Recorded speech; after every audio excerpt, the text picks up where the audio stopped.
বিশ্বের যে অগ্রগতি সেই অগ্রগতির তুলনায় এ ধরনের উন্নয়ন অবকাঠামো কিন্তু এটা খুব সিগনিফিকেন্ট কিছু না। এটা কিন্তু সমগ্র বিশ্বটাই উন্নয়নের মুখ, অর্থাৎ একটা ম্যাটেরিয়ালিস্টিক অ্যাডভান্সমেন্ট যাকে বলা হয়, একটা বস্তুবাদী বৈষয়িক উন্নতি। ব্রিজ, কালভার্ট, ইন্ডাস্ট্রি, ফ্যাক্টরি, পাকা বাড়ি হচ্ছে, পাকা রাস্তা হচ্ছে, এগুলো কিন্তু বৈষয়িক উন্নতি, ম্যাটেরিয়ালিস্টিক অ্যাডভান্সমেন্ট যাকে আমরা বলতে পারি। কিন্তু আমরা মানুষ হিসাবে আমাদের মানবিক সত্তার যে অধঃপতন ঘটেছে এটা অস্বীকার করার কোনো উপায় নেই। তো এইখানে আজকে যে পিনাকল স্পোর্টস অ্যাসোসিয়েশন এই যে আয়োজন করলেন এই ম্যারাথন প্রতিযোগিতার, এই ধরনের আয়োজনের উদ্দেশ্য কি? এর বহুমুখী উদ্দেশ্য আছে। প্রথম উদ্দেশ্য হচ্ছে এটা স্লোগানটা সুস্থ দেহ সুস্থ মন, জাতি গঠনের জন্য প্রয়োজন, এই হচ্ছে মেইন কথাটা, সুস্থ দেহ সুস্থ মন। এখন সুস্থ দেহের জন্য কি দরকার? সুস্থ দেহের জন্য আপনার যেমন পুষ্টিকর খাদ্যের দরকার, খেলাধুলা এক্সারসাইজ দরকার, ব্যায়াম দরকার। আচ্ছা, ভালো কথা, পুষ্টিকর খাদ্য পাবেন কিভাবে?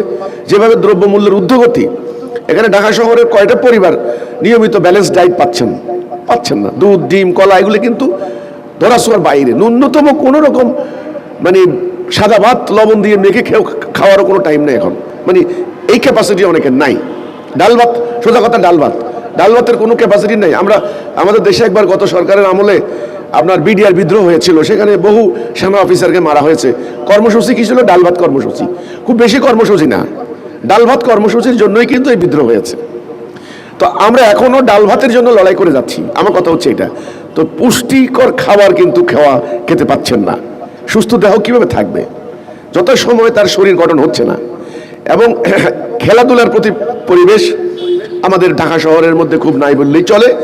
এখানে মাঠগুলি দখল করে নিয়ে বিল্ডিং বানানোই হলো মূল এজেন্ডা। সবাই মিলে এখানে খেলার কোনো পরিবেশের প্রয়োজন নাই।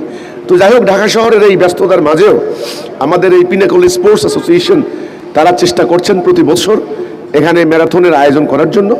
এখানে হাজার হাজার নারী পুরুষ তারা স্বতঃস্ফূর্তভাবে শৃঙ্খলার সাথে আপনারা যে খেলাধুলায় অংশগ্রহণ করছেন, এতে করে এক নম্বরে যে শরীর গঠন হবে, সুঠাম হবে, সুস্থ মন হবে, দম বৃদ্ধি পাবে। এটা কিন্তু সুনাগরিক গঠনের জন্য অর্থাৎ জাতির সমৃদ্ধির জন্য অত্যাবশ্যকীয়।